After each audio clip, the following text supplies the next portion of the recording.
Bonjour, je m'appelle Rina et aujourd'hui nous allons aborder la deuxième vidéo dans la série de graphiques pour analyser les données financières qui va nous apprendre l'importance d'un diagramme de dispersion et comment le créer avec Tableau.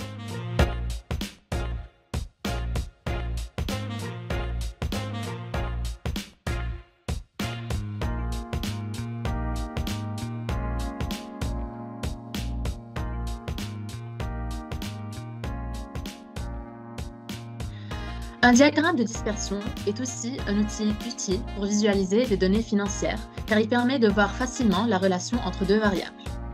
Dans le contexte des données financières, un diagramme de dispersion peut être utilisé pour visualiser la relation entre deux mesures financières telles que le chiffre d'affaires et le bénéfice ou bien le cours de l'action et le volume.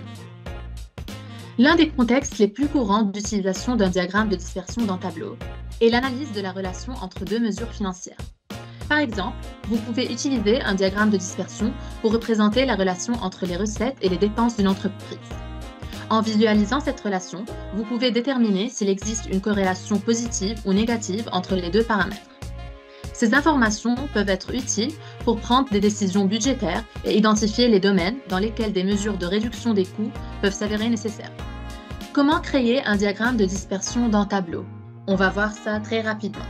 Nous nous retrouvons sur Tableau pour créer un diagramme de dispersion ou en anglais scatterplot sur les données très connues Superstore. On va créer notre diagramme de dispersion en faisant la corrélation entre les ventes et le bénéfice par client. Pour commencer, on glisse notre champ de vente dans la fenêtre des colonnes et on glisse notre champ de bénéfice dans la fenêtre des lignes. Tableau reconnaît automatiquement le type de graphique, scatterplot, mais sinon, on doit le choisir dans Montre-moi. Il faut choisir le type de nuage de points. Pour le moment, on a seulement un seul point dans le graphique qui nous montre les ventes et le bénéfice de l'entreprise. Pour avoir plusieurs points qui représentent les clients, on va prendre notre champ de Customer Name et on va le glisser dans Détails. Comme ça, on a plusieurs points qui représentent les clients avec leurs bénéfices et leurs ventes. Pour avoir une meilleure visibilité, on peut glisser le même champ Customer Name dans Couleur. Et comme ça, on a un graphique qui est à la fois explicatif, clair et joli. On remarque que dans cette zone-là, on a un regroupement de points.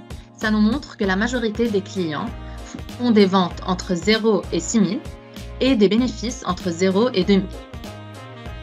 Par contre, on remarque quelques points uniques.